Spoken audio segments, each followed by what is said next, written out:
please? Thank you, You Bill. did that just Hey, in guys. one little... Thanks so much for being quiet so fast and for coming out and joining us for this super fun evening.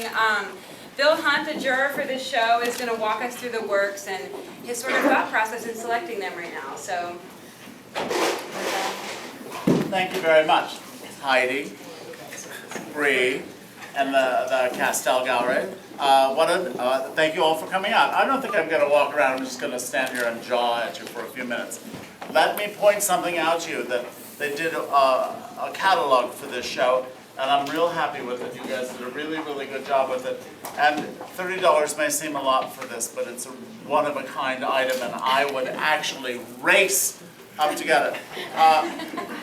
First of all, thanks to the gallery. Thank you to many of the artists who entered this competition. You're going to stand in front of everybody. It's just great. Look at all the people partying behind you.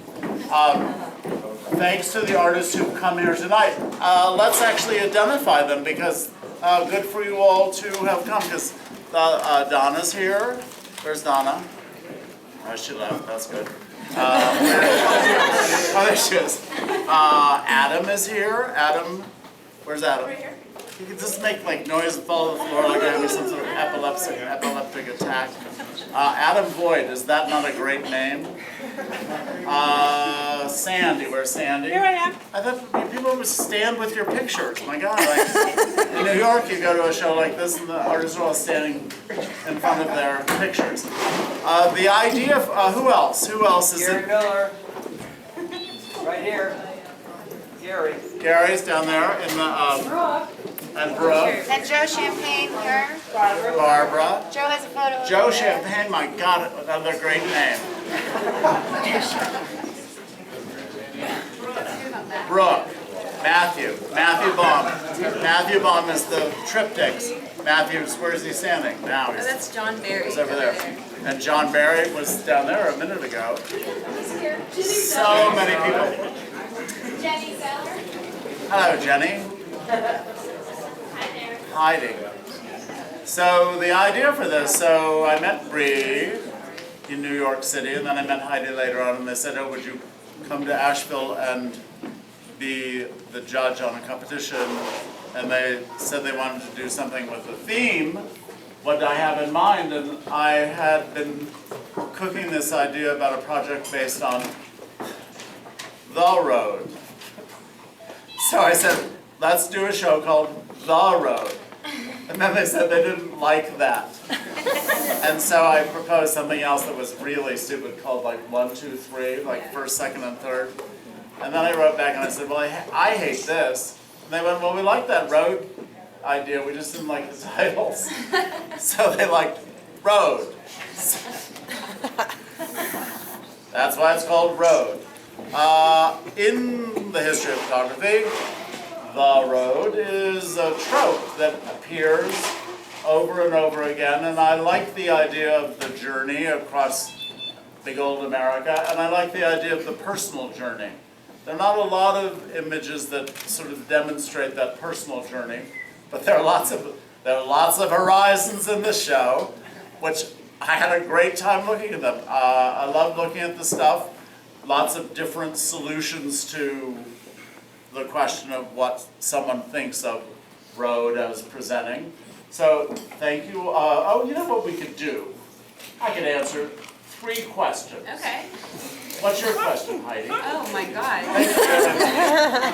Sunday. Oh wow. When am I leaving? Out of my hair. No, would I really get one of these Hey, questions? thank you all to the people from Charlotte who came down with Dennis Keel. And thanks, people came from they came from further than Charlotte. Atlanta, New York, Brooklyn. That's great, so thank you. Thank you all. Hey, buy these pictures. Buy these photos. That's how these ladies can look as good as they do. They're able to get a manicure, a pedicure, and just like that. So there is an act of commerce here that makes a situation like this possible, feasible.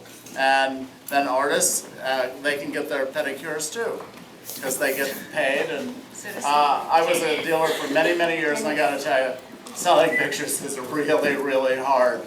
but pleasurable, because you get to, it's like having puppies. You say like, and I wouldn't just sell a puppy to anybody. You had to prove your worth. So I hope this is a worthy group and that they will want to buy a couple of these puppies. So did you come up with your question? I did. I have a question. Thank you very much. What is it? When you're selecting work for a juried exhibition like this, Yes. are you considering your personal taste as a collector, or are you neglecting that? It's not my taste as a collector, it's my taste as someone who looks at photographs. And a couple of things come into it. Overwhelmingly, it's what rocks my boat. You go like, oh, I've judged a lot of things, and you could get carpal tunnel looking at these things online. And then you're going like, yeah. And then you go like, oh my God, that's good. And then you go like, oh, now I gotta look at this. But you bring the experience of looking at a lot of photographs. This is a really good question. To putting it together, and then there is a sensitivity to trying to make a show of that. And you had criteria that you wanted it to be 40 artists or so, and so put that together. I was disappointed that there wasn't more figurative stuff that was entered that I was responsive to. I like Tom Waite's picture. I think that's cool. And you guys like the, what's his name? Vincent Servan. Vincent Servan, that's your favorite.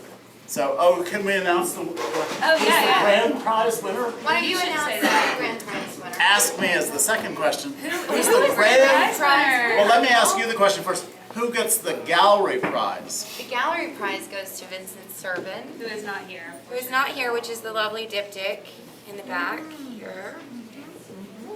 And the grand prize winner is Matthew Baum from Brooklyn, New York, who's someone that I know and actually encouraged to enter the competition. I love these pictures, which are the triptychs there, which I think make this a soulful description of New York and I mean of America and of life. I think he's a wonderful, wonderful photographer, and I'm so happy that he came down here not knowing he'd won.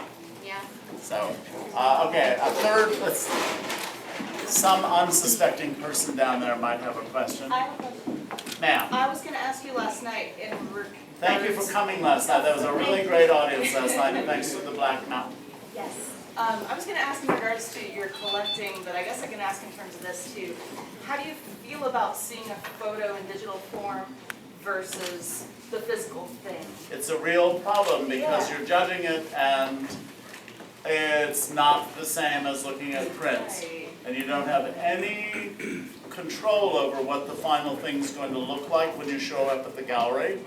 So it's a bit of a crapshoot. And for the most, I didn't know names, and I didn't know scale. I didn't know what people had in mind for how big things were going to be when they got printed. And so you just have to trust that the artist will bring in something that is what they want. And so you hand it off to them. When you collect, do you have to see the work in person? Or is something striking? For the longest time, that's how I saw things, that I would encounter them in person. And there are a couple of images that I saw mediated in different ways. I bought stuff out of magazines. Out of newspapers and things like that, where I've seen it in a different reproduction form and then tracked it down. Or you see something in a book, you go like, oh, I really like this, and then, but printing's changed. There's a different sensibility or sensitivity to printing that analog printing had a whole different set of rules than digital printing, and you see it. I will say that digital printing sometimes lets you do things that you couldn't possibly do in an analog book. So just different. That's a very good question. Thank you very much. Are you in the show? I am not. She's a fantastic artist. A fantastic artist. Yeah, it's Richard Kahn. Anyway, thank you all for coming and support these ladies because they do a really bang-up job. Thanks to Asheville for being so hospitable and all that stuff. Good bookstores.